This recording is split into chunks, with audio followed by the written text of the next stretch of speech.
إن الحمد لله نحمده ونستعينه ونستغفره ونؤمن به ونتوكل عليه ونعوذ بالله من شرور أنفسنا ومن سيئات أعمالنا من يهده الله فلا مضل له ومن يضلله فلا هادي له وأشهد أن لا إله إلا الله وحده لا شريك له وأشهد أن سيدنا ونبينا ورسولنا وحبيب ربنا وطبيبنا وطبيب قلوبنا ورؤوفنا ورحيمنا وكريمنا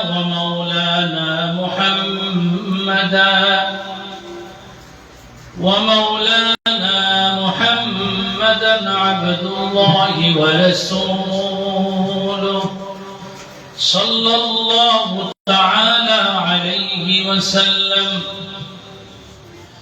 الذي أكمل الله قصر النبوة حكم أن لا نبي بعده وأعلن بالقرآن بالبرهان أن محمدا صلى الله عليه وسلم خاتم النبيين والمرسلين الذي أرسله بالحق بشيرا ونذيرا وداعيا إلى الله بإذنه وسراجا منيرا فقد قال الله تبارك وتعالى في كلامه المجيد وفي فرقانه الحميد أعوذ بالله من الشيطان الرجيم بسم الله الرحمن الرحيم قد أفلح المؤمنون الذين هم في صلاتهم خاشعون والذين هم عن اللغو معرضون والذين هم للزكاة فاعلون والذين هم لفروجهم حافظون إلا على أزواجهم أو ما ملكت أيمانهم فإنهم غير ملومين فمن ابتغى وراء ذلك فأولئك هم العادون والذين هم لأماناتهم وعهدهم راعون والذين هم على صلواتهم يحافظون أولئك هم الوارثون الذين يرثون الفردوس هم فيها خالدون صدق الله العظيم وصدق رسوله النبي الحبيب الكريم ونحن على ذلك من الشاهدين والشاكرين والحمد لله رب العالمين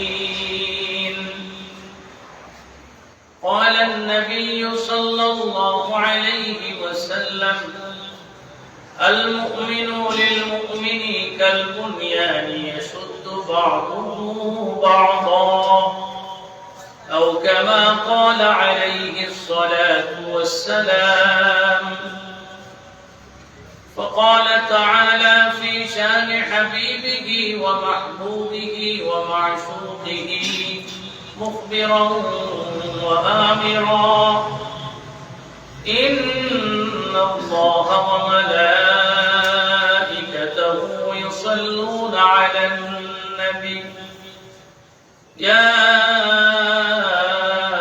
أيها الذين آمنوا صلوا عليه وسلموا تسليما. اللهم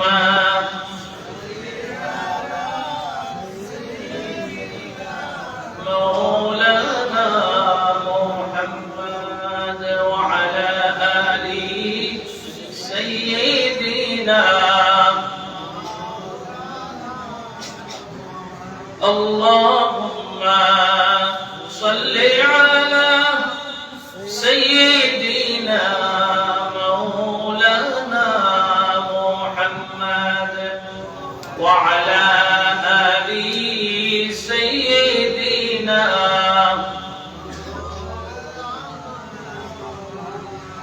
जागने के सामने चेहरा दिखा लेना मुझे सीना पे दस्ते करम राखे निगाह लेना मुझे. अल्लाहुम्मा सल्ली अला मौलाना मुहम्मद वअला आलि सय्यिदिना.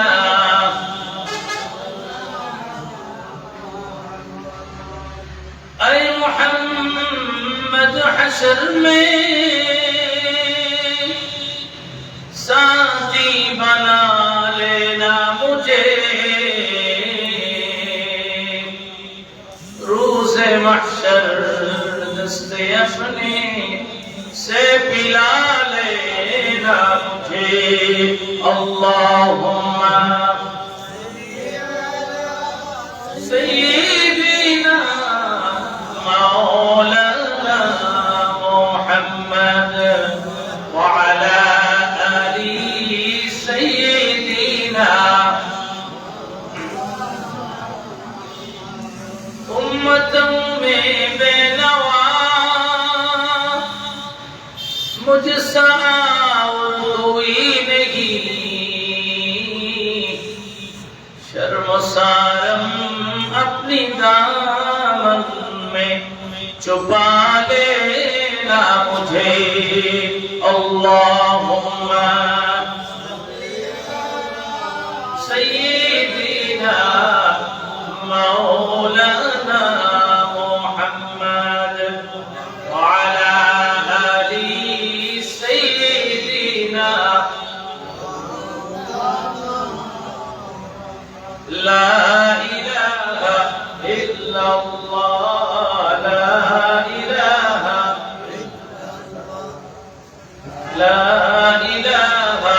इल्लल्लाह ला इल्लल्लाह ला इलाहा इल्लल्लाह ला इलाहा इल्लल्लाह ला इलाहा इल्लल्लाह ला इल्लल्लाह सुब्हानल्लाह वल्हम्दुलिल्लाह ला इलाहा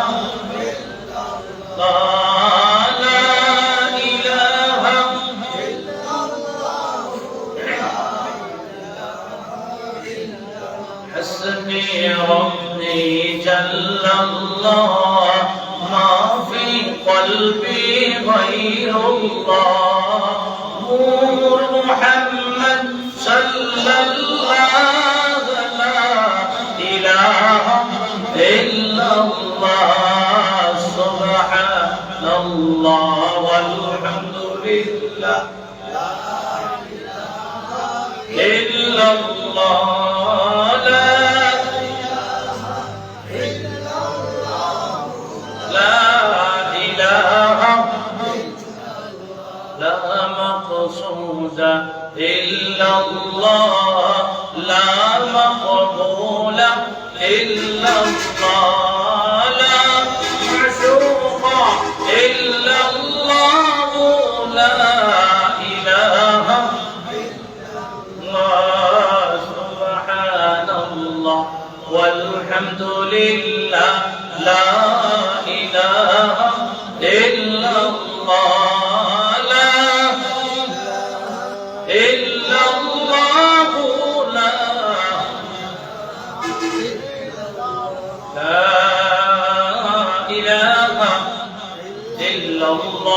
মুহাম্মাদুর রাসূলুল্লাহ সাল্লাল্লাহু আলাইহি ওয়াসাল্লাম। ঐতিহ্যবাহী কাশিফাপন ঈদে মিলাদুন নবী সাল্লাল্লাহু আলাইহি ওয়াসাল্লাম উদযাপন পরিষদ উসমানীনগর সিলেটের উদ্যোগে 22তম বার্ষিক বিশাল ওয়াজ ও মিলাদ মাহফিলের সম্মানিত সভাপতি জনাব সুফি মাহমুদ সাহেব, উপদেষ্টা সদস্য জনাব হাজী নেসর আলী সাহেব, উপদেষ্টা সদস্য জনাব হাজী মুসফর আলী সাহেব, জনাব আনহার মিয়া সাহেব, সভাপতি অত্র পরিষদ।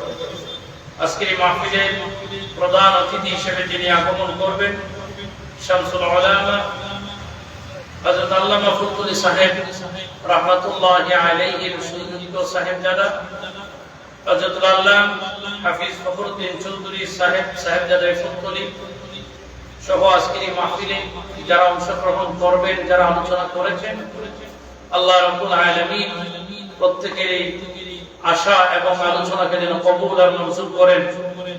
আমার জানে পাবে অত্র এলাকার গণ্যমান্য মুরব্বিয়ান এবং খাসিকাপন সুরতপুর তাফিজুল কোরআন মাদ্রাসার সম্মানিত মুহতামিম এবং উলামায়ে কেরাম, আমার সামনে উপস্থিত আমার পিতৃতুল্য মুরব্বিয়ান, নওজোয়ান ভাইরা, পর্দার অন্তরালে অত্যন্ত শ্রদ্ধেয় অবলা সরলা মা ও বোনেরা, আলোচনার প্রারম্ভে আল্লাহ সুবহানাহু ওয়া তাআলার শুকরিয়া আদায় করি যে আল্লাহ পাক রব্বুল আলামিন আমাদেরকে পবিত্র মাহে রজব মাসের আজকে 27 তারিখ শেষ হয়ে 28-এ আমরা পড়েছি। লাইলাতুল মিরাজ গত রাত্রিতে ছিল। আল্লাহ সুবহানাহু ওয়া তাআলা এই ফজিলতপূর্ণ মাসে, বরকতপূর্ণ মাসে আল্লাহর ঘর মসজিদের সামনে আজকের এই জান্নাতি পরিবেশে, জান্নাতি নুরানি কোরআনি বাগানে আমরা কোরআন এবং হাদিস থেকে আলোচনা করার, আলোচনা শোনার তৌফিক আল্লাহ পাক আমাদেরকে দান করেছেন। তাই মহান রবের শুকরিয়া আদায় করে সবাই উচ্চ আওয়াজে পুরুষ রচিত কণ্ঠে আল্লাহ পাকের শুকরিয়া আদায় করে একবার পড়ি আলহামদুলিল্লাহ।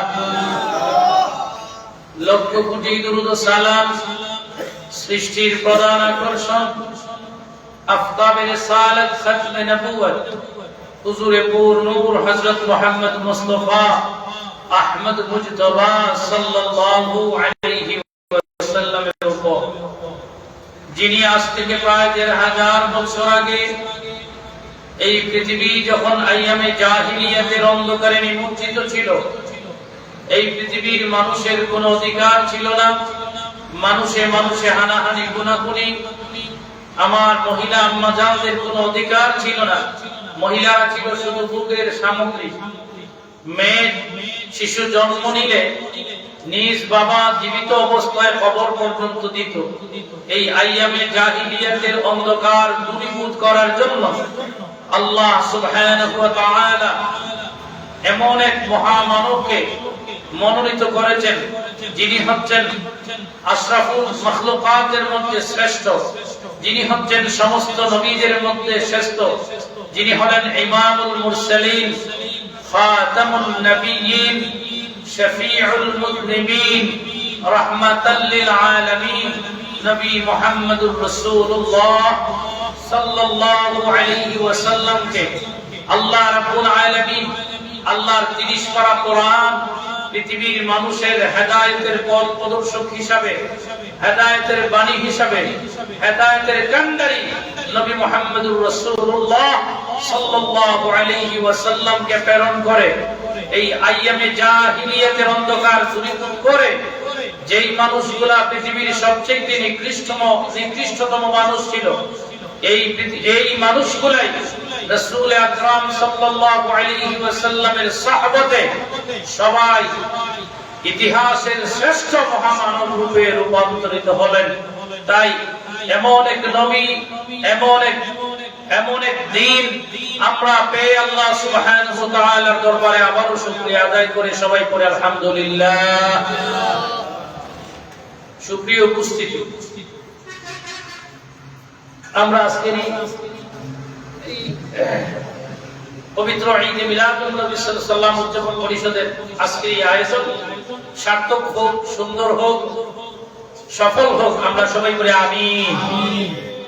প্রত্যেক মেহমান যেন আজকের এই মাহফিল পর্যন্ত সুস্থ অবস্থায় সঠিক সময়ে এসে উপস্থিত হতে পারেন, বলি আমিন। ইয়ারে হাজিরিন, আমি আপনাদের সামনে কোরআনুল কারীমের একটি সূরা, সূরাতুল মুমিনুন, নাম কি? সূরা মুমিনুন 18 নম্বর পারার প্রথম থেকে শুরু হয়েছে। এই সূরার প্রথম 10টি আয়াতে কারীমা আপনাদের সামনে আমি তিলাওয়াত করেছি। আল্লাহ পাক যদি তৌফিক দেন, ভিক্ষা চাই আল্লাহর কাছে তৌফিক, তাহলে এই আয়াতগুলোকে সামনে রেখে খুব সংক্ষিপ্ত পরিসরে আপনাদের সামনে এই আয়াতের ভাবার্থ, এই আয়াতের ব্যাখ্যা বিশ্লেষণ খুব সংক্ষিপ্তভাবে তুলে ধরার চেষ্টা করব। আল্লাহ পাক যেন কালামে পাকের প্রতিটি হরফের নূর আমাদের সিনায় মানকুশ করে দেন, বলি আমিন। প্যারে হাজিরিন, এই পৃথিবীর জমিন আল্লাহ রাব্বুল আলামিন আমাদেরকে আশরাফুল মাখলুকাত, সৃষ্টির সেরা জীব মানুষ বানিয়েছেন, ঠিক কি না? আমার সাথে একটু কথা বলবেন। আর রাস্তাঘাটে বাইরে যারা আছেন, আমি আপনাদের বিনীত আহ্বান করছি, মাহফিলে এসে বসে পড়ুন। এই জান্নাতের বাগান কিন্তু আগামীকাল আর থাকবে না, এটা বছরে একবারই হয়। এখানে যারা বসবেন, যারা আসবেন, সিন্নির লাইনে যারা দাঁড়ায় তারাই সিন্নি পায়, ঠিক কি না? প্যারে হাজিরিন, এখানে যারাই বসবেন আল্লাহর রহমতের ফেরেশতারা হাফাতুল মালায়েকা ওয়া গাশিয়াতুমুর রাহমা, ফেরেশতারা বেষ্টনী দিয়ে আসেন। যারা আসবেন আল্লাহ পাকের এই জান্নাতি লিস্টে তাদের নাম উঠে যাবে। সুবহানাল্লাহ বলে। আল্লাহ পাক যেন আমাদেরকে দানের সাথে যেভাবে সুসা বিক্রি হয়, চালের সাথে যেভাবে বই বলি আমরা, এগুলা বিক্রি হয়, পরে এগুলা জারি আমার আম্মা জানেরা বোনেরা বের করেন, ঠিক কি না? কুড়া বলি কুড়া, এগুলা চালের সাথে বিক্রি হয়, দানের সাথে সুসা বিক্রি হয়। ঠিক তেমনি ভাবে আল্লাহ ওয়ালাদের সাথে, ইমানদারদের সাথে, আমরা কম ইমানদার যারা, কম নামাজি যারা, আল্লাহ তাদেরকেও মাফ করতে পারেন কি পারেন না? এই ক্ষমতা আমার আল্লাহর আছে না নাই? উচ্চ আওয়াজে বলতে হবে, আছে না নাই? আল্লাহ যেন আমাদেরকে কবুল ও মঞ্জুর করেন, আমাদের জীবনের গুনার কাফারা হিসেবে আজকের এই মাহফিলটাকে কবুল ও মঞ্জুর করেন, বলি আমিন। প্যারে হাজিরিন, আমি বলতেছিলাম আল্লাহ রাব্বুল আলামিন আমাদেরকে মানুষ বানিয়েছেন। এই মানুষের মধ্যে আবার 3টা শ্রেণী আছে। কয়টা? আমার সাথে কথা বললে বুঝবো, আপনারা বুঝতেছেন। মানুষের মধ্যে কয়টা শ্রেণী? 3টা শ্রেণী আছে। এটা আমার কোন কথা না, কোরআন থেকে বলতেছি। মানুষের মধ্যে 3টা ভাগ আল্লাহ করেছেন। মানুষকে, পৃথিবীর মানুষকে 3 ভাগে বিভক্ত করেছেন। একটা ভাগ হলো মুমিন, জোরে বলেন নাম কি? মুমিন। মুমিন আমরা বলি ঈমানদার। 1 নম্বর, প্রথম ভাগের নাম কি? মুমিন বা ঈমানদার। মুমিন নামে আল্লাহ রাব্বুল আলামিন কোরআনুল কারীম একটা সূরা নাযিল করেছেন, ঠিক কি না? এবং সূরাতুল মুমিনুন আরেকটি সূরা আছে 18 পারার প্রথম থেকে মুমিনদের শানে, ঈমানদার মুমিন কারা, আল্লাহ রাব্বুল আলামিন তাদের শান, তাদের বৈশিষ্ট্য কি, এগুলো তুলে ধরেছেন। আল্লাহু আকবার বলেন। 2 নাম্বার হলো মুমিন। ঈমানদারের বিপরীত হলো কাফের, মুশরিক। ঈমানদারের বিপরীত কি? কাফের। যারা ঈমান রাখে না, আমরা আল্লাহকে বিশ্বাস করি, যারা আল্লাহকে বিশ্বাস করে না। সরাসরি পার্থক্য হলো যারা আল্লাহকে বিশ্বাস করে, আল্লাহর উপর ঈমান এনেছে, রাসূলের উপর ঈমান এনেছে, পরকালের দিনের উপর ঈমান এনেছে, আমানতু বিল্লাহি ওয়া মালাইকাতিহি, ঈমানে মুফাসসালের 7টি বিষয়ের উপর পরিপূর্ণ আস্থা বিশ্বাস অবিচল রেখেছে, তাদেরকে মুমিন বলা হয়। এদের সরাসরি বিপরীত হলো কাফের। বিপরীত কি? কাফের। কাফেরদের সম্পর্কে আল্লাহ কোরআনে একটা সূরা নাযিল করেছেন, কুল ইয়া আইয়ুহাল কাফিরুন। আছে না নাই? আছে। এই হলো দুইটা। আরো একটি আছে, এরা মানুষ, এরা কাফের না, কাফেরও বলা যাবে না।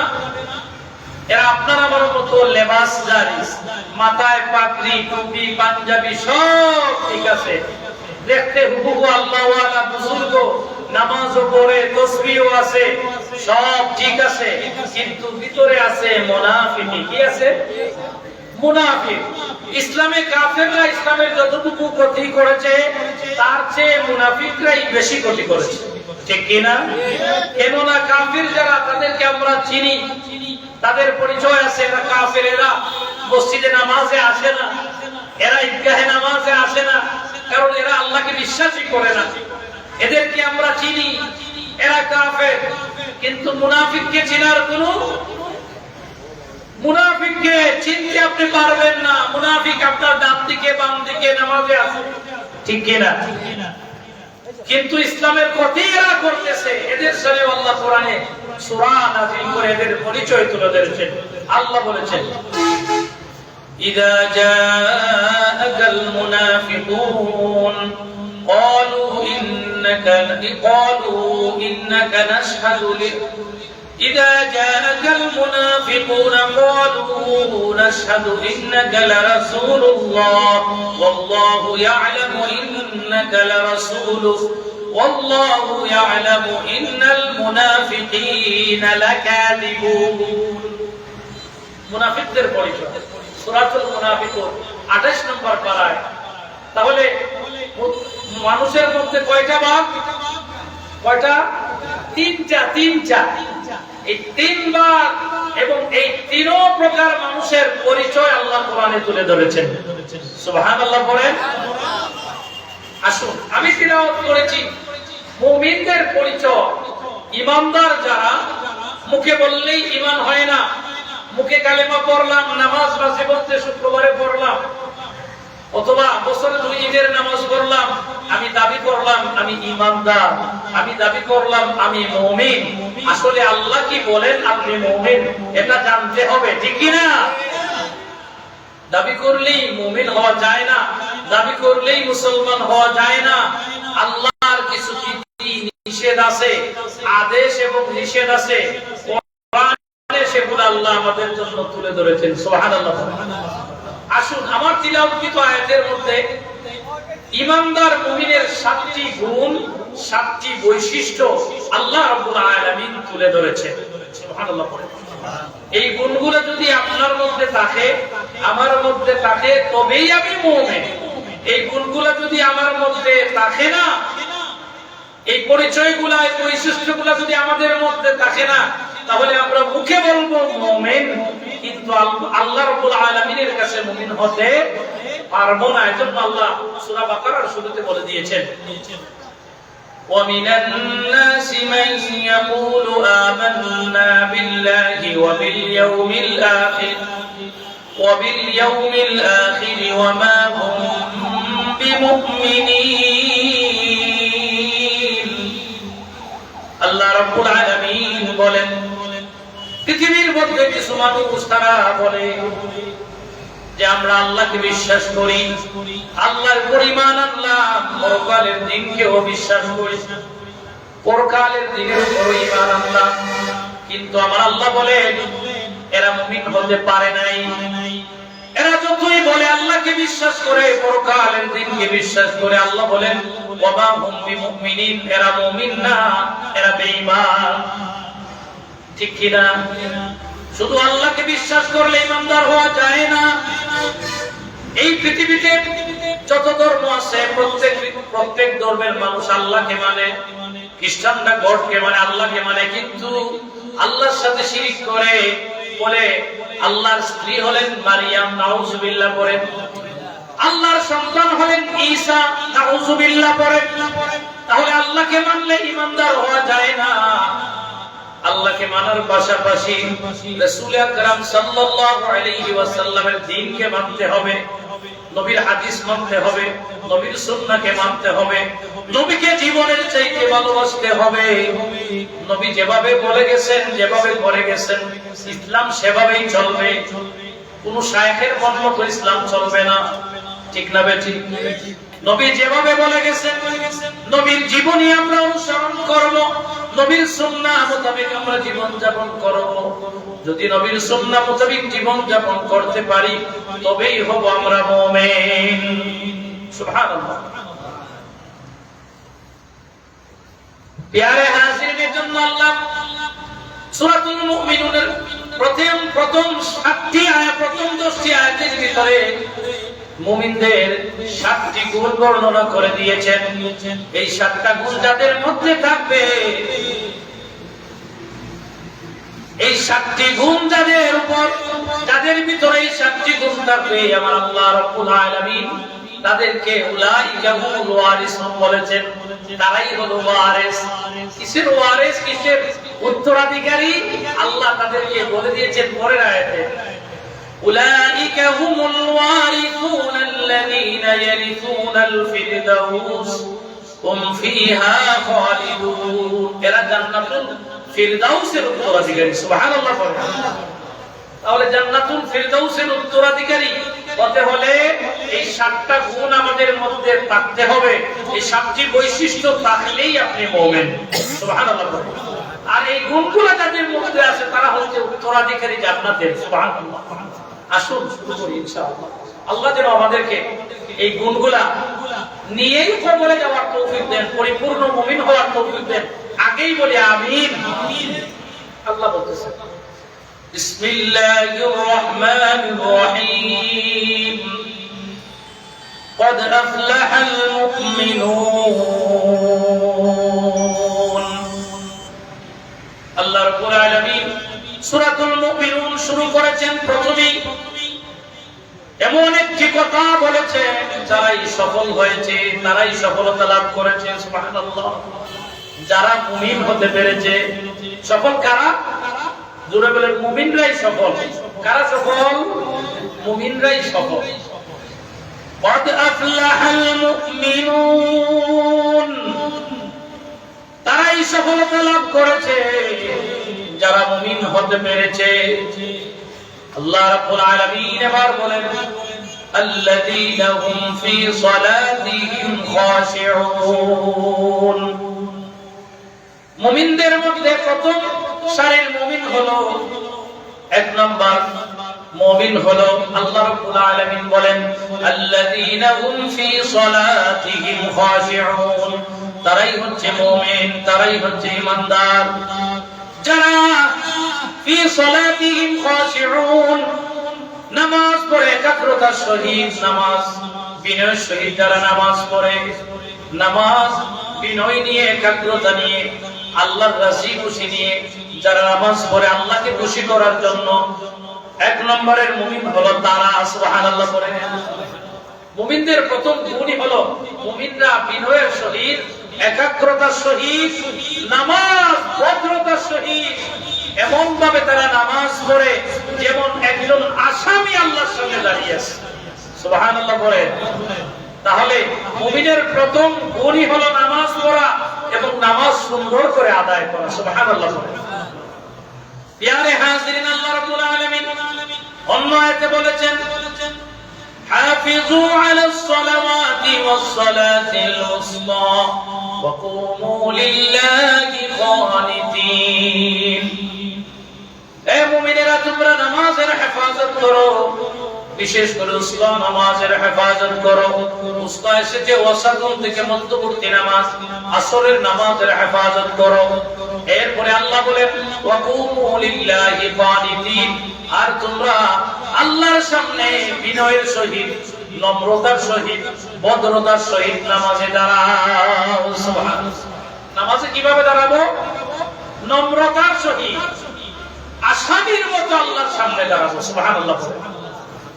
এজন্য আমরা যারা আহলে সুন্নাত ওয়াল জামাতের অধিকারী, ইমামে আযম আবু হানিফাকে আমরা যারা মানি, আমরা যারা নবীর নিচে হাত বাঁধি, এদেরকে আসামির মতোই মনে হয়। ঠিক না বেটি? আসামির মতো আল্লাহর সামনে আমরা দাঁড়াই, ঠিক কি না? আল্লাহ যেন কবুল করেন পড়ি আমি। আর একটু সামনে বাড়াই, সময় খুবই অল্প, আলোচনা অনেক লম্বা। তাহলে ইমানদার মুমিনের প্রথম বৈশিষ্ট্য হলো নামাজ বিনয়ের সহিত, একাগ্রতার সহিত, খুশু খুজুর সহিত নামাজ আদায় করা। সুবহানাল্লাহ বলেন। অর্থাৎ আপনার দেহটাকে নামাজে যখন দাঁড় করাবেন, বাইরে থেকে আপনার দেহ আসামির মতো হবে, আর খুশু হলো আপনার অন্তরটাও নামাজে থাকবে। আমরা নামাজে দাঁড়াইলে আমাদের মন কিন্তু নামাজে নাই, এরকম আছে না নাই? ইয়ারে হাজির, কিন্তু একজন মুমিন যখন নামাজে দাঁড়াবে তার অন্তর আল্লাহর দিকে থাকবে। কেননা রাসূল আকরাম সাল্লাল্লাহু আলাইহি ওয়াসাল্লাম বলেছেন, তোমরা যখন নামাজে দাঁড়াবে তোমরা যেন আল্লাহকে দেখিয়ে দেখিয়ে নামাজ পড়ো। যদি তোমরা আল্লাহকে না দেখো তাহলে এটা মনে রাখিও, তোমরা যদি আল্লাহকে না দেখো আল্লাহ তোমাদেরকে দেখেন। সুবহানাল্লাহ বলেন। এভাবে নামাজ পড়ার কথা আল্লাহ বলেছেন। ইয়ারে হাজিরিন, 2 নম্বর মুমিনের গুণ হলো ওয়াল্লাযীনা হুম আনিল লাগwi মু'রিদুন। ও মুমিন ও ঈমানদারেরা শোনো, মুমিনের দ্বিতীয় গুণ হলো মুমিনরা অযথা অসার অশ্লীল কথাবার্তা বলে না, তার জবানকে হেফাজত করে। মুমিনরা অযথা কথাবার্তা বলে না, অসার কথা বলে না। এজন্য মুমিন যারা তারা কম কথা বলে, আর যে কথা বলে এই কথার অনেক দাম আছে। সুবহানাল্লাহ বলেন।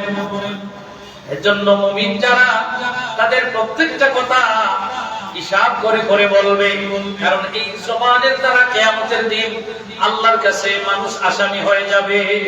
এই জবানের হেফাজত করতেই হবে, ঠিক না বেটি? এজন্য মুমিনের গুণ হলো মুমিনরা অসার অশ্লীল অযথা কথাবার্তা বলা থেকে তাদের জবানকে হেফাজত করে, এরাই হলো মুমিন। সুবহানাল্লাহ বলেন। খুব খেয়াল করে কথাগুলো শুনবেন। রাসূল আকরাম সাল্লাল্লাহু আলাইহি ওয়াসাল্লাম হাদিস শরীফের মধ্যে ইরশাদ করেছেন যে 5 প্রকার মানুষের জন্য আল্লাহর জান্নাত অপেক্ষা করবে। জোরে বলেন, কয় প্রকার? 5 প্রকার মানুষের জন্য আল্লাহর জান্নাত অপেক্ষা করতে আছে। এই 5 প্রকার মানুষ কারা? নবীজি বলেন, قال رسول الله صلى الله عليه وسلم إن الجنة تشتاق إلى 5 نفر: تالي القرآن، وحافظ اللسان، ومطعم الجيعان، ومقصي العريان، ومن صلى علي حبيب الرحمن। রাসূল আকরাম সাল্লাল্লাহু আলাইহি ওয়াসাল্লাম বলেছেন, 5 প্রকার মানুষের জন্য আল্লাহর জান্নাত অপেক্ষা করতে আছে। প্রথম নাম্বার মানুষ হলো যারা তালিল কোরআন, কোরআন শরীফ তিলাওয়াতকারী যারা, তাদের জন্য আল্লাহর জান্নাত অপেক্ষা করে। সুবহানাল্লাহ। 2 নাম্বার হলো হাফিজুল লিসান, যারা তাদের জবানের হেফাজত করে। জবান থেকে কথা বলতে গেলে হুশে বলে, বেহুশে কথা বলে না, মিথ্যা বলে না, মানুষের গীবত করে না, অযথা অশ্লীল অশ্লীল কথাবার্তা বলে না, মানুষকে গালাগালি করে না। এজন্য রাসূল আকরাম সাল্লাল্লাহু আলাইহি ওয়াসাল্লাম বলেছেন, ওয়াহাফিজুল লিসান, ওয়াহাফিজুল লিসান, যারা তাদের জবানের হেফাজত করতে পেরেছে আল্লাহর জান্নাত তাদের জন্য অপেক্ষা করে। চিল্লাইয়া বলেন না সুবহানাল্লাহ। এই জবানটার অনেক দাম রে ভাই। ও মুসলমান, জবানের হেফাজত করতেই হবে। এই জবানের দাম আল্লাহর কাছে অনেক বেশি, ঠিক না? ঠিক কি না? এজন্য মুনাফিকের আলামত কয়টা? জোরে বলেন, 4টা আলামত। মুসলিম শরীফের হাদিসের মধ্যে এসেছে মুনাফিকের আলামত হলো 4টা। জোরে বলেন, কয়টা? 4টা আলামতের মধ্যে সর্বপ্রথম আলামত হলো ইদা হাদাসা কাযাবা। ইদা হাদাসা কাযাবা। রাসূল আকরাম সাল্লাল্লাহু আলাইহি ওয়াসাল্লাম বলেছেন, মুনাফিকের প্রথম আলামত হলো মুনাফিকরা যখন কথা বলবে মিথ্যা বলবে। মুনাফিকরা কথা বললে কি মিথ্যা বলবে। মিথ্যার সরাসরি এখন জবানের হেফাজত তো দূরের কথা, এখন দেখবেন মোবাইলে মিথ্যা বলে, ঠিক না বেটি? সে বাড়িতে ঘুমিয়ে আছে, কিন্তু কেউ যদি টাকা পয়সা পায় ফোন দিছে, বলে ভাই আমি তো বাড়িতে নাই, আমি সিলেট আছি, ঠিক না বেটি? আমরা অনেক সময় শুনি গাড়িতে উঠছে, হয়তো যেই জায়গায় যাবে উনি ফোন দিচ্ছেন, ভাই কোথায় আছেন? মনে করেন করলে কিন্তু খাসি খাবার এখনো আছে, বলে না ভাই আমি তো সন্ধিগুলো আসছি। নাউজুবিল্লাহ বলতেন। এই মোবাইলটা আমাদেরকে জাহান্নামে নিয়ে যাবে। ও মুসলমান, এজন্য রাসূল আকরাম সাল্লাল্লাহু আলাইহি ওয়াসাল্লাম বলেছেন, ওয়াহাফিযুল লিসান, তোমরা জবানের হেফাজত করো, জবানের হেফাজত করো।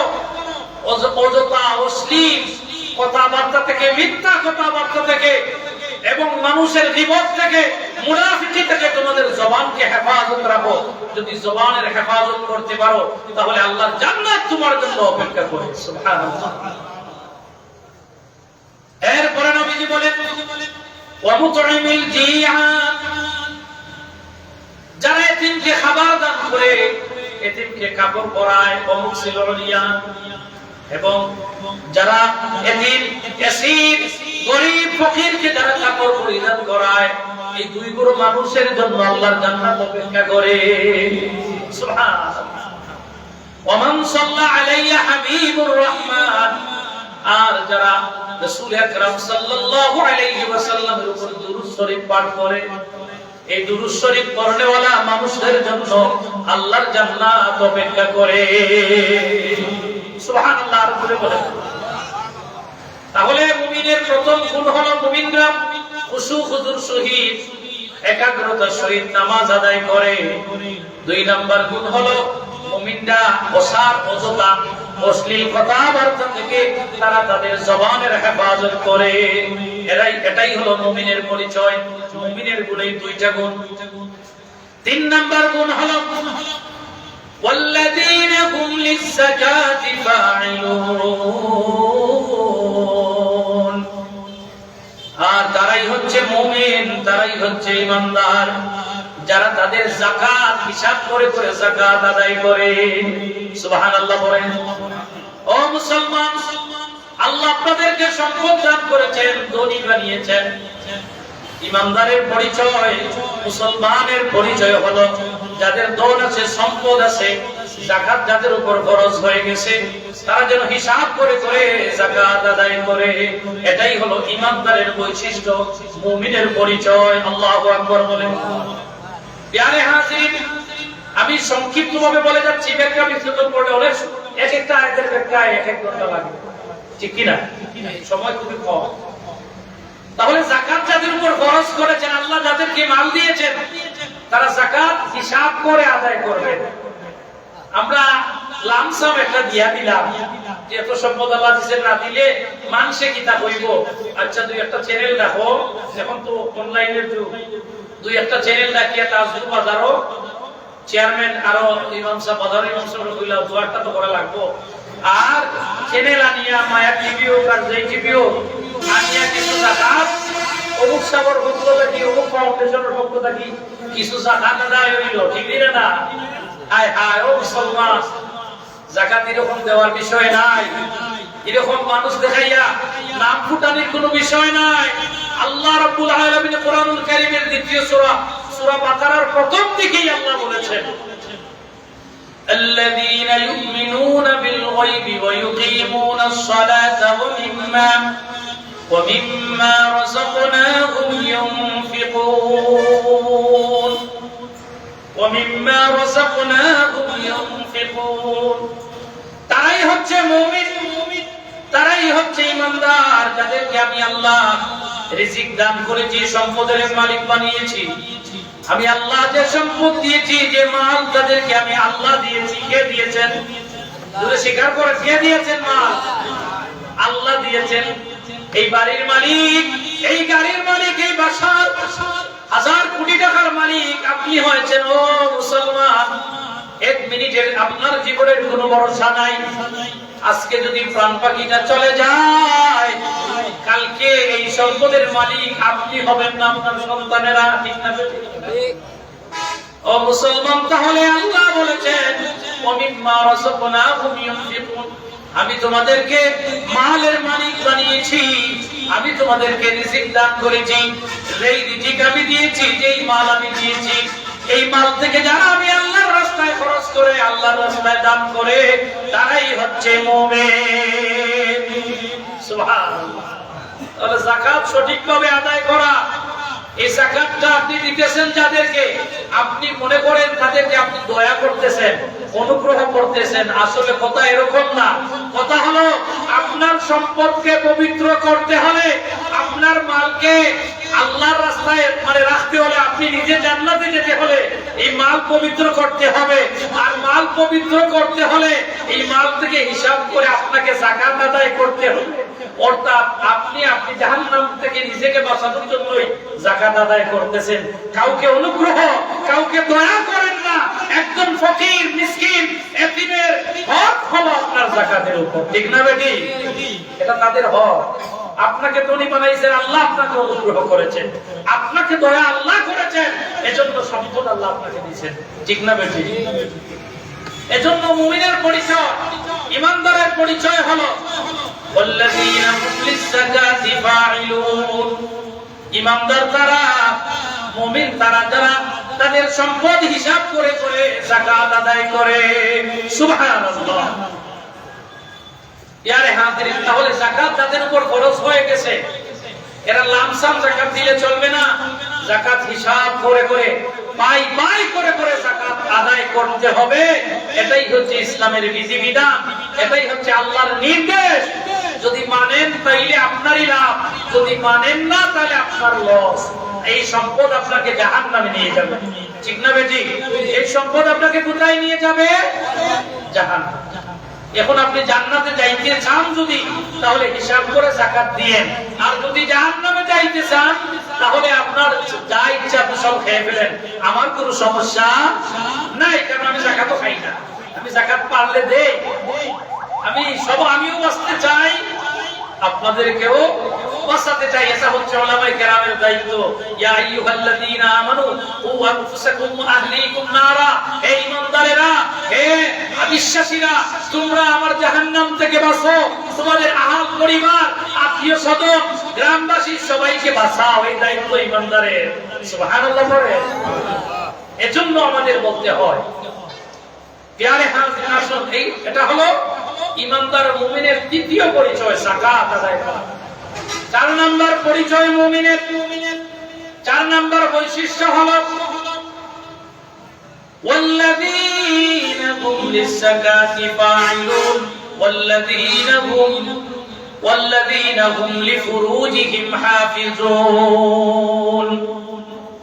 ও যুবক ভাইরা, মুমিনের পরিচয়ের মধ্যে আল্লাহ রাব্বুল আলামিন 4 নম্বরে এমন একটা বৈশিষ্ট্যের কথা বলেছেন, যে বৈশিষ্ট্য থাকলে আমি পাক্কা ঈমানদার, পাক্কা মুমিন। যে বৈশিষ্ট্য একজন যুবকের মধ্যে থাকলে এই যুবক অবস্থায় আল্লাহর ওলি হতে পারবে। যে বৈশিষ্ট্য একজন ঈমানদারের মধ্যে থাকলে সে ঈমানদার হয়ে দুনিয়া থেকে আল্লাহর জান্নাত লাভ করতে পারবে। সুবহানাল্লাহ করেন। এই বৈশিষ্ট্য কি? ওয়াল্লাযীনা হুম লিফুরুজিহিম হাফিজুন। ও মুসলমান, নিজের যৌবনের হেফাজত করা, নিজের যৌবনের হেফাজত করা, যৌনাঙ্গের হেফাজত করা। ও মুসলমান, আল্লাহর বান্দা বান্দীরা, যারা বাড়ি থেকে আমার মা বোনেরা শুনেন, আজকে মোবাইলের মাধ্যমে যুব সমাজ ধ্বংস হয়ে গেছে। ভিডিও কলের মাধ্যমে যুব সমাজ ধ্বংস হয়ে যাচ্ছে। ঘরের ভিতরে তাকিয়াও গুনাহে কবিরা 24 ঘন্টা করতেছে। ঠিক না বেটি? আজকে গুনাহ বাজারে গিয়ে করা লাগে না, শহরে গিয়ে করা লাগে না। ঘরের ভিতরে মেয়ে নষ্ট হইতেছে, ছেলে নষ্ট হইতেছে, এর মোবাইলের দ্বারা, ইন্টারনেটের দ্বারা। ঠিক না বেটি? এই ইন্টারনেটটা আমাদের জন্য যেরকম উপকারী, ক্ষতি কিন্তু অনেক বেশি। ছেলে মাত্র 15-16 হয়েছে, আপনি অ্যান্ড্রয়েড মোবাইল দিয়ে দিয়েছেন। মেয়ের বয়স 15-16 হয়েছে, অ্যান্ড্রয়েড মোবাইল দিয়ে দিয়েছেন। এই মোবাইল দিয়ে কি করে, সারা দিন আমার ছেলে মেয়ে মোবাইলের মধ্যে আছে, তারা কি করে খবর নিবেন না? হায় হায় ও মুসলমান, এজন্য আল্লাহ রাব্বুল আলামিন এখানে বলতেছেন যৌবনের হেফাজত করা, যৌনাঙ্গের হেফাজত করা, এটা মুমিনের পরিচয়, মুমিনের গুণ, ইমানদারের গুণ। নামাজ পড়ি, রোজা রাখি, সব ঠিক আছে, কিন্তু এই মোবাইলের দ্বারা আমরা প্রতিনিয়ত 24 ঘন্টা গুনার মধ্যে শামিল আছি কিনা না? হায় হায়, ভিডিও আপনি ওয়াজ একটা ছাড়ছেন যে অমুক হুজুরের একটু ওয়াজ শুনি, ওয়াজের মধ্যখানে দেখবেন আপনি অশ্লীল একটা ভিডিও এডভাইস আছে না নাই? আছে না নাই? না দেখিয়ে কোনো উপায় নাই, এটা থেকে বাঁচার কোনো উপায় নাই। ও যুবক, আমার বন্ধুরা, আমি একজন যুবক, আজকে যুব সমাজ ধ্বংসের দিকে এই মোবাইলের দ্বারা, ঠিক না বেটি? একবার দুইবার তিনবার দেখতাই না, না দেখিয়ে কই দেই ভাই বন্ধু শয়তান, আমার বন্ধুই আছে, শত্রু বন্ধু নাই। শয়তান আমার বন্ধুর মতো আচরণ করতেছে যে ও যুবক, ও যুবক, একবার দেখিলাও কোনটা হইতো না, এটার মাঝে অত মজা, দেখিয়া দেখো, দেখিয়া দেখো, খালি ওয়াসওয়াসা দে, ওয়াসওয়াসা দে, ঠিক না না? প্রিয় হাজিরিনের জন্য আমরা যারা বাবা হয়েছি, উপযুক্ত সন্তান যাদের, এই মোবাইলটা তাদের হাতে দিয়েন না। এই মোবাইলের দ্বারা সে ঘরের ভিতরে তাকিয়া অশ্লীল সিনেমা দেখতেছে, অশ্লীল কাজ করতেছে, আপনি বুঝতেও পারেন না, বুঝতেও পারেন না, ঠিক না না? ঘরের মধ্যে যখন দরজা লাগাইয়া যাত্রী রুমে যায়, আপনি যদি সারা রাত্রি মোবাইলের মধ্যে অশ্লীল ভিডিও দেখেন, কেউ বুঝবো নি বোকা চায়, কেউ জানবো নি, কিন্তু দেখেন দেখো আল্লাহ সব জায়গা দেখুন। পানির নিচে গিয়েও যদি গুনার কাম করো, দুনিয়ার কোনো মানুষে দেখে না। ইমাম সাহেব হুজরার ভিতরে ভিডিও দেখো, অশ্লীল সিনেমা দেখো, কেউ দেখুন না, একজনে দেখো, তার পরিচয় কি? আল্লাহ, ঠিক না? আল্লাহ ইজ অলমাইটি, আল্লাহ সর্বশক্তিমান, আল্লাহ সবচেয়ে বড়, আল্লাহ সব জায়গা দেখেন এবং শুনেন। ইন্নাল্লাহা আলিমুম বিযাতিস সুদূর, সব জানেন, দেখেন, শুনেন। সুবহানাল্লাহ। ইয়া হাজিরিনের জন্য আল্লাহ রাব্বুল আলামিন মুমিনদের বৈশিষ্ট্য 4 নাম্বার গুণ, যেটা 4 নাম্বার বৈশিষ্ট্য, যেটা আল্লাহ বলেন ওয়াল্লাযীনা হুম লিফুরুজিহিম হাফিজুন। ও মুসলমান ইমানদারেরা, তোমরা তোমাদের যৌবনের হেফাজত করো, যৌনাঙ্গের হেফাজত করো। যদি যৌবনের হেফাজত করতে পারো, যৌনাঙ্গের হেফাজত করতে পারো, রাসূল আকরাম সাল্লাল্লাহু আলাইহি ওয়াসাল্লাম যুব সমাজের জন্য সুসংবাদ দান করেন।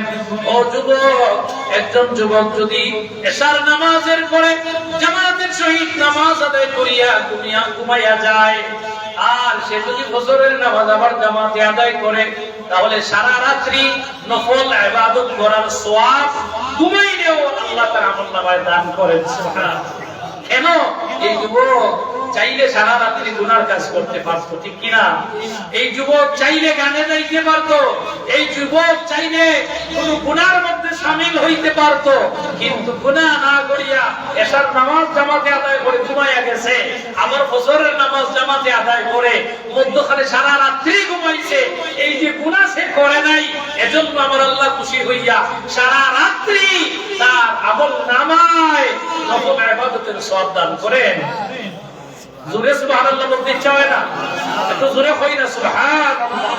আল্লাহ আমাদেরকে হেফাজত করো, আমাদের যুব সমাজকে হেফাজত করো, সবাই পড়ে আমিন। খুব কঠিন একটা অবস্থা চলতেছে, খুব কঠিন একটা অবস্থা পৃথিবীতে চলতেছে। আজকে আমাদের সন্তান আমাদের কথা শুনে না, বাবার কথা সন্তান শুনে না, বাবা একদিকে বললে সন্তান অন্যদিকে যায়, ঠিক না বেটি? আজকে ইসলামের কোন কথা আমাদের যুব সমাজ শুনতে চায় না, নামাজ পড়তে চায় না, কোরআন তিলাওয়াত করতে চায় না, সে নাস্তিকের দিকে আস্তে আস্তে চলে যাচ্ছে। এজন্য তাদেরকে আমাদেরকে গাইড দিতে হবে। আমরা যারা সমাজে, আমরা যারা আমাদের ফ্যামিলির দায়িত্বে আছি, আমি ভাই হই, আমি বাবা হই, আমি গার্জিয়ান হই, আমার ফ্যামিলির প্রত্যেকটা সদস্য কি করে, কোন দিকে যায়, কোন কাজ করে, অশ্লীল কাজের মধ্যে, যেমন কলেজ ভার্সিটিতে যাইতেছে। ও মুসলমান, আমরা সবাই সাক্ষী। আপনি এই যে 10টা থেকে আসর পর্যন্ত আপনি সিলেটের বিভিন্ন পার্কে যাবেন, আপনি পর্যটনে যাবেন, আপনি জাকারিয়া পার্কে যাবেন, ড্রিমল্যান্ডে যাবেন, দেখবেন শুধুমাত্র কলেজ ভার্সিটি হোক আর মাদ্রাসার হোক, আমাদের যুব সমাজের ছাত্র ছাত্রীরা সারাদিন আড্ডা দেয়। এই যে ছেলেদেরকে নিয়ে আড্ডা দেয়, তার মা জানে না, অভিভাবক জানে না, বাবা জানে না, সারাদিন গুনার কাজ করতেছে। এর জন্য দায়ী হবেন অভিভাবক, ঠিক না বেটি? আপনি যে দেদারসে ছাড়িয়ে দিয়েছেন, যে ছেলে মেয়ে গোয়ালবাজারে যাচ্ছে, সে লেখাপড়া করে ভার্সিটিতে যাচ্ছে, সিলেটে যাচ্ছে, কি করে? আপনি মিনিটে মিনিটে ঘন্টায় ঘন্টায় একটু খবর নিয়ে, অন্তত মাঝে মধ্যে ফোন দিয়ে, মা কোথায় আসো, এত লেট কেন, বাসায় আসছো না কেন, একটু খবর নেওয়ার দরকার আছে না নাই? আরে হাসিনি, এগুলো আমাদের দায়িত্ব, নতুবা কিয়ামতের দিন আমরা আসামি হব। রাসূল আকরাম সাল্লাল্লাহু আলাইহি ওয়াসাল্লামের হাদিস যে এমন এক গ্রুপ মানুষ আছে যারা হজ করবে, যাকাত দিবে, নামাজ পড়বে, মসজিদ মাদ্রাসা সব নির্মাণ করবে, কিন্তু এরা জান্নাতে যাবে না। এদের পরিচয় নবীজি বলেছেন দাইয়ুস। নাম কি? জোরে বলেন, দাইয়ুস। হাদিসে এসেছে আদ-দাইয়ুস লা ইয়াদখুলুল জান্নাহ, দাইয়ুস জান্নাতে প্রবেশ করবে না। সাহাবায়ে কেরাম প্রশ্ন করেন, ইয়া রাসূলুল্লাহ, ইয়া হাবিবাল্লাহ, নবীজি দাইয়ুস কে? দাইয়ুস কারা? এবার নবীজি বলেন, দাইয়ুস হলো ওই ব্যক্তি যেই ব্যক্তি নামাজ পড়ে, রোজা রাখে, সব ঠিক আছে, নামাজ রোজা হজ যাকাত সব ঠিক আছে, কিন্তু তার পরিবারে তার স্ত্রী গুনার কাজ করে, মেয়ে গুনার কাজ করে, ছেলে গুনার কাজ করে, নামাজ পড়ে না, অশ্লীল সিনেমা দেখে। আমাদের ঘরে আছে না নাই? সবার ঘরে এখন সিনেমার ব্যবস্থা আছে, ডিসলাইনের ব্যবস্থা আছে, ইন্ডিয়ান চ্যানেলগুলো দিন রাত্রি চলে, আজানও পড়ে, তারা মানে না। কিন্তু ওই ঘরের একজন মুরব্বী আছেন, উনি কিন্তু 5 ওয়াক্ত নামাজও পড়েন, কিন্তু উনি নিষেধ করেন না। কেন নিষেধ করেন না? যে নিষেধ করলে সন্তান যখন বড় হয়ে যায়, যদি সন্তানকে মানুষের মতো মানুষ না বানাতে পারেন, তাহলে এই সন্তান বাবার কথা শুনে না, মায়ের কথা শুনে না। বাবা যদি ধমক দেয়, বলে ও পুরা বেটা বেশি মাতিও না, নিরাই থাকো। আছে না নাই? আছে না নাই? এরকম আছে যে আপনি ঘরে আসবেন, শুধু 4টা ভাত খাইবা, অযথা গরুর কোনো কথা তোমার চলতো নাই। মসজিদে যাও, নামাজ রোজা করো, আর খালি আইয়া ঘুমাইবা, গরু কিতা হইব, এটা আমরা বুঝবো। নাউজুবিল্লাহ হোক। ও মুসলমান, আল্লাহর বান্দা, ওই বান্দারেরা, রাসূল আকরাম সাল্লাল্লাহু আলাইহি ওয়াসাল্লাম বলেন, যারা অশ্লীল কর্মকাণ্ড তাদের ফ্যামিলিতে চলে, বাড়িতে চলে, গ্রামে চলে, কিন্তু তারা নিষেধ দেয় না, কিছু বলেও না, নামাজের জন্য সন্তানদেরকে বলে না, কিন্তু তারা নামাজ পড়ে। আল্লাহর হাবিব বলেন, এরা নামাজ পড়িয়া রোজা রাখিয়া জান্নাতে যেতে পারবে না। এদেরকে নবীজি বলেছেন দাইয়ুস। এদেরকে কি বলেছেন? দাইয়ুস। দাইয়ুসু লা ইয়াদখুলুল জান্নাতা, দাইয়ুস কখনো জান্নাতে প্রবেশ করবে না। এখন হলো আমার কথা, মানব বা না মানব আমি নিষেধ দিব, আমার খাওয়াইলে খাওয়ার, নাইলে বা হরিয়া দেবে বাবা, ভিক্ষা হরিয়া খাইমু, তবু আমি আল্লাহর দরবারে আসামি হইতাম না। ঠিক না? ইয়ারে হাজিরিন, দেখেন কত কঠিন বিষয়। এজন্য যদি সন্তানের মতো না বানাইতে পারি, এই সন্তান আপনাকে আমাকে জাহান্নামে নিয়ে যাবে। স্ত্রী যদি আমার কথা না শুনে, আমি 1 দিন 2 দিন মুখে বলবো, 3 দিন মুখে বলবো, 4 নাম্বার দিন ধমক দিব, বেড আলাদা হয়ে যাবে, যে তোমার সাথে আমার টাকা চলবে না। নামাজ পড়ো, ইসলাম মানো, তবে পর্দা করো, তাইলে ঠিক আছে। ইসলাম আপনাকে সিস্টেম বাতায় দিছে। 1 দিন 2 দিন 3 দিন 4 দিন পর্যন্ত আপনি ধমক দিবেন। 5ম দিন যদিও নামাজ পড়ে না, এবারও যদি কথা না শুনে, আপনি একটু হালকা উত্তম মাধ্যম দিবেন। এমন মাইক দিবেন না যাতে মামলা হয়ে যায়। একটু হালকা উত্তম মাধ্যম ধমক দিবেন, একটু হালকা লাগানোর অনুমতি আছে, হালকা পাতলা। এরপরেও যদি কাজ না হয়, আপনি অন্য সিস্টেমে চলে যাবেন যে যেহেতু তোমার সাথে আর আমার ইসলামের সাথে যে পার্থক্য হয়ে গেছে, আমি কিয়ামতের দিন তোমার জন্য জাহান্নামে যাইতে চাই না। যদি এও তুমি যদি মানো না, তাহলে ইসলাম আলাদা হয়েছে, এখন আমরা আলাদা, আস্তে আস্তে আলাদা হওয়ার ব্যবস্থা। 3 মাসের 90 দিনের সময় দিলাম, আগামী 1 মাস সময় দিলাম। যদি তুমি তোমাকে পরিবর্তন করতে পারো তাহলে আলহামদুলিল্লাহ, যদি না পারো এই 1 মাস পূর্ণ হলে প্রথম তালাক। সিস্টেম হচ্ছে ইসলামের। সে যদি পরিবর্তন হয় আলহামদুলিল্লাহ, যদি না হয় আরো 1 মাস সময় দিবেন, যে আরো 1 মাস পরে দ্বিতীয় তালাক হবে। তাও যদি না হয় 3 মাস পর্যন্ত সময় আছে। 2 তালাক দেওয়ার পর্যন্ত তালাক হয় না, মানে পুরিয়া আসার, ফ্যামিলিতে কিভাবে আসার সব ইসলামের সুযোগ সুবিধা আছে না নাই? আছে। 3 নম্বরটা হওয়া মানে আপনি একদম কাঁচি দিয়ে দেবে, কাঠের কাঞ্চি দিয়া 2 টুকরা হয়ে যায়, আর কোনো সুযোগ নাই। এই 3 তালাকের আগ পর্যন্ত 3 মাস অর্থাৎ 89 দিন পর্যন্ত যদি একজন আম্মা, একজন আমার বোন যদি সংশোধন হয়ে যায়, তাহলে তাকে নিয়ে ঘর কিভাবে করবেন ইসলাম এটা ব্যবস্থা করে দিয়েছে। সুবহানাল্লাহ পড়ে। এগুলো করেছেন কিসের জন্য? যে আমার দ্বীন ইসলামে আনার জন্য আমি চেষ্টা করেছি আমার স্ত্রীকে। তারপরেও যদি হয় না, আর কি করা? ইসলাম যেভাবে বলে দিয়েছে আপনি আলাদা হয়ে যাবেন। একজন আল্লাহওয়ালা আর একজন বেনামাজি একসাথে থাকা কোনো সম্ভব নাই। আপনি চেষ্টা করেও যদি হয় না, কি করবে না? সে যদি মুসলমান হয় পরিবর্তন হবে, আর যদি শয়তান তাকে এমন ভাবে ধরে নেয়, কিছু করার নাই তো, ঠিক না বেটি? আপনি সিস্টেম মতো যেতে হবে।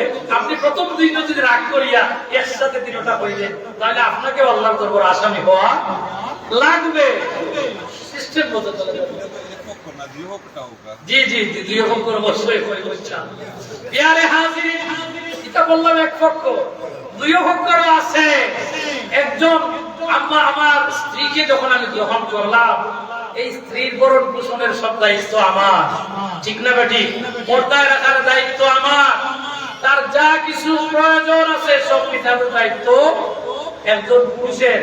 এই পর্যন্ত যদি আপনার অবস্থা থাকে, তাহলে আপনি বিবাহ করবেন অথবা রোজা রাখবেন, ঠিক দিনে না?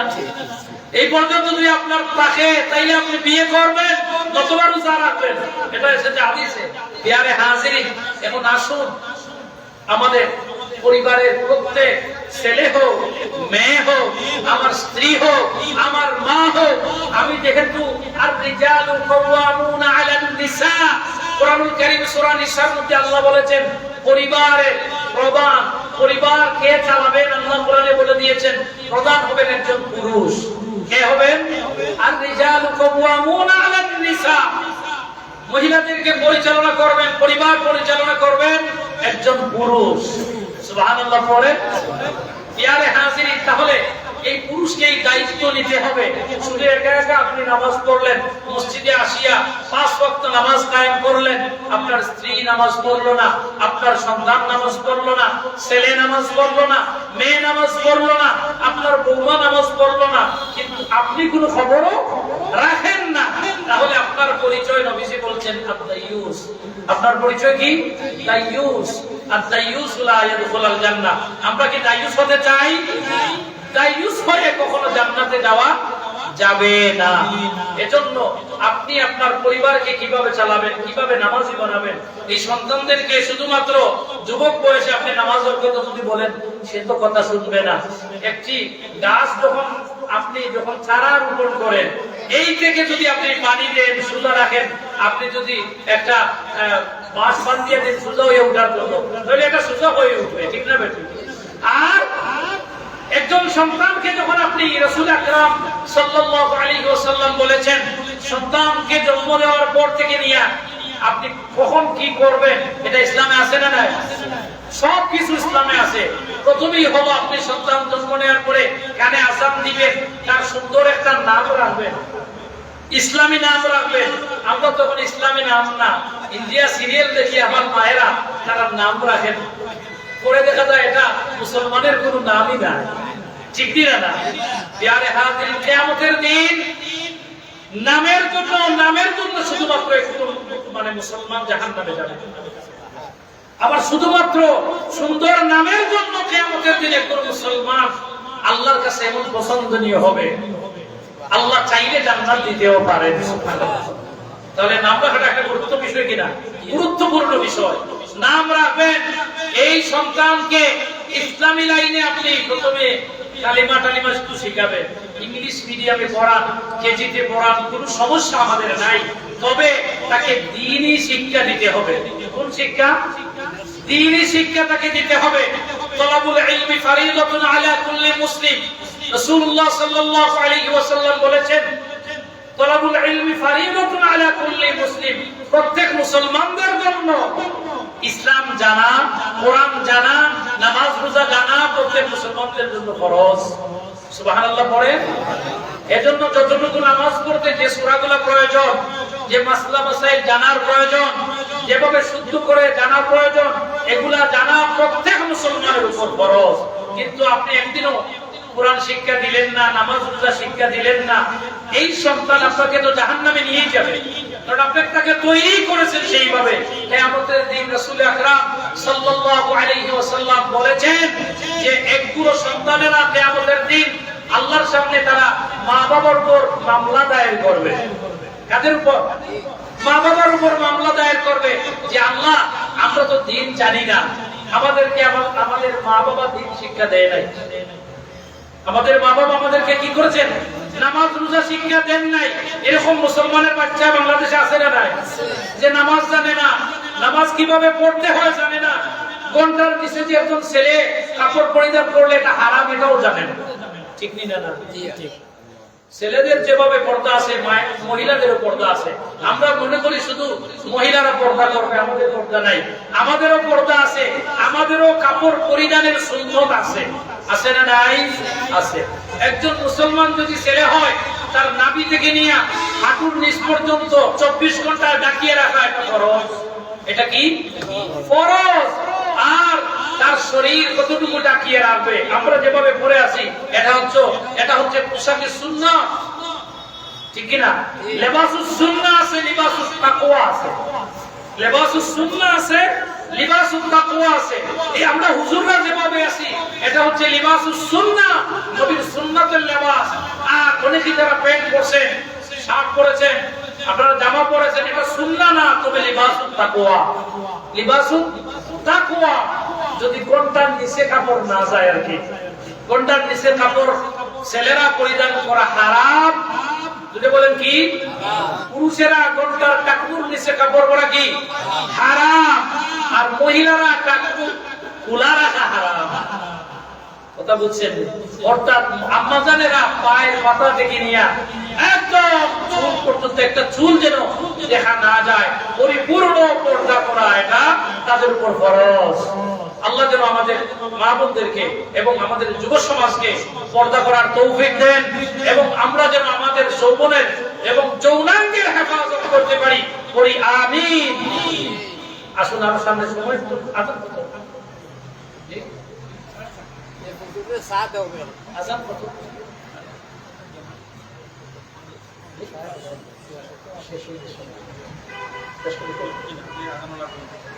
আচ্ছা, আলহামদুলিল্লাহ। প্রিয় হাজিরিন, এরপর আল্লাহ রাব্বুল আলামিন বলেছেন, আমি শুধুমাত্র অর্থ বলেই শেষ করে দিব যেহেতু সময় নাই। ইল্লা আলা আজওয়াজিহিম আও মা মালাকাত আইমানুহুম ফাইন্নাহুম গায়রু মালুমিন ফামান ইবতাগা ওয়ারা'a যালিকা ফাউলাইকা হুমুল আদুন। এবার আল্লাহ রাব্বুল আলামিন প্রথমে বলেছেন যৌনাঙ্গের হেফাজত করো, যৌবনের হেফাজত করো। এখন হলো যৌবন কোথায় ব্যবহার করবেন? আল্লাহ রাব্বুল আলামিন বলেছেন বৈধ স্ত্রীদের কাছে। কোন জায়গায়? আপনি আপনার বৈধ স্ত্রীর কাছে আপনার যৌবন, অর্থাৎ আপনি তাদের সাথে আপনি মিলামিশা করতে পারবেন, এটা বৈধ।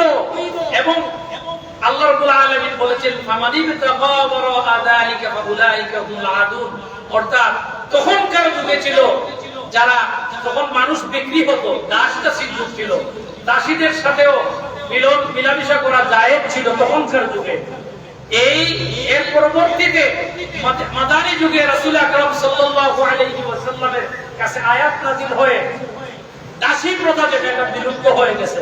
এখন কি দাসী প্রথা আসেনি? বলে না। এখন এই আয়াত হলো শুধুমাত্র আপনার স্ত্রীদের সাথে আপনি মিলামিশা করতে পারবেন, অন্য কোথাও করলে এটা হবে জিনা। এটা কি হবে? জিনা, ব্যভিচার করা হারাম। আল্লাহ যেন আমাদেরকে হেফাজত করুন করে আমি সরাসরি পরে আসুন। আল্লাহ রাব্বুল আলামিন এর পরে বলেন ওয়াল্লাযীনা হুম লিআমানাতিহিম ওয়া আহদিহিম রাউন। 6 নম্বর এবং 7 নম্বর মুমিনদের বৈশিষ্ট্য, মুমিনদের গুণ হলো মুমিনরা আমানতের খেয়ানত করে না। মুমিনরা, জোরে বলুন, আমানতের খেয়ানত করে না এবং মুমিনরা ওয়াদার খেলাফ করে না। মানে মুমিনরা যখন কারোর সাথে ওয়াদা করে, অঙ্গীকার করে, প্রতিজ্ঞা করে, মুমিনরা ওয়াদার বরখেলাফ করে না, ওয়াদা ভঙ্গ করে না। এটা হচ্ছে মুমিনের গুণ। এবং মুমিনদের কাছে আমানত রাখলে মুমিনরা মানুষের আমানত খেয়ানত করে না। কিন্তু আমাদের সমাজে এখন আমানতদারি নাই। এখন চেয়ারম্যান হইলে গোটা ইউনিয়নের সমস্ত উঠান যারা, সমস্ত নাগরিক যারা, তার আমানত এই চেয়ারম্যানের কাছে আছে না নাই? মেম্বার সাহেব মনে আসেন, এই গোটা 1 নম্বর ওয়ার্ড প্রত্যেকটা সদস্য এসে হিন্দু হোক, মুসলমান হোক, বৌদ্ধ হোক, খ্রিস্টান হোক, যেই ধর্মের হোক না কেন, প্রত্যেকটা নাগরিকের দায়িত্ব তার উপর আছে না নাই? এটা তার উপর আমানত।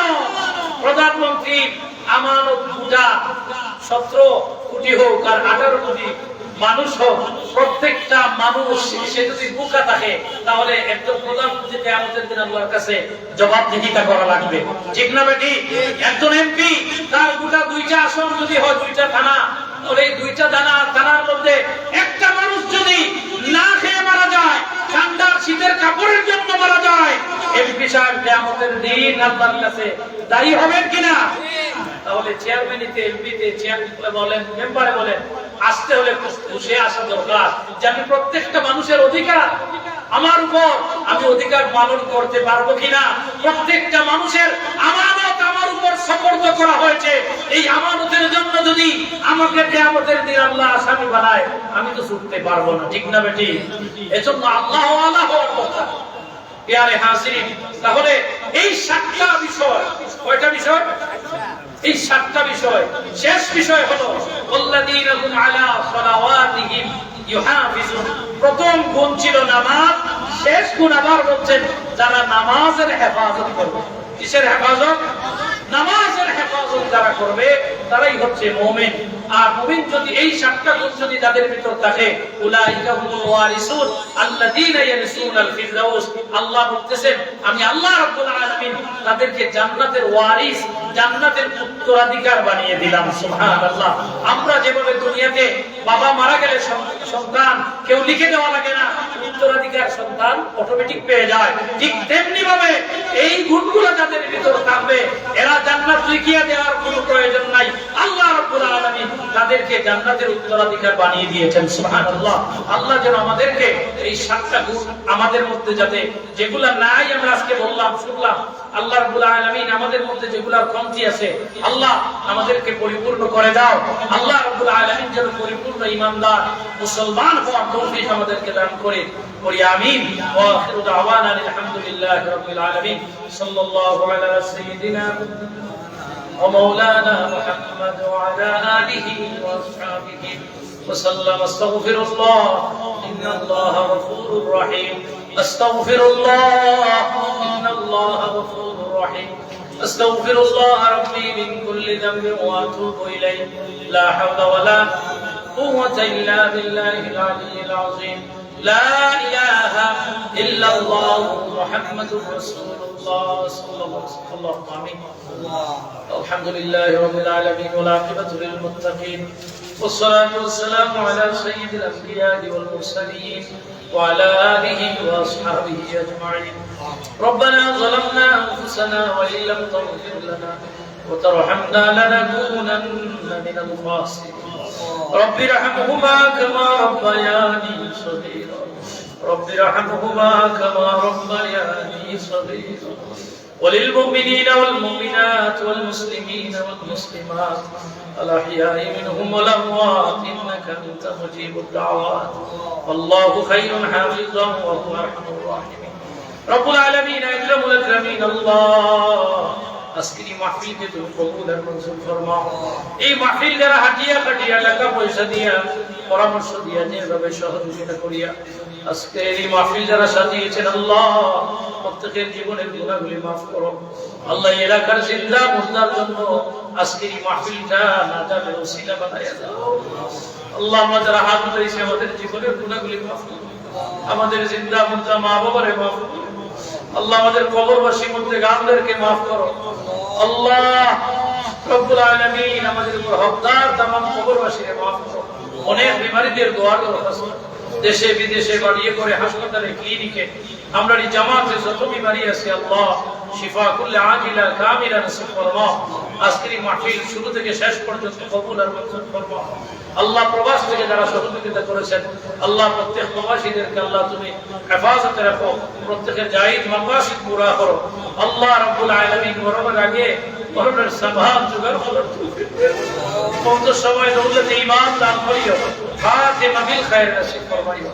وصلى الله تعالى على خير خلقه محمد وآله وأصحابه أجمعين آمين بحق لا إله إلا الله محمد رسول الله.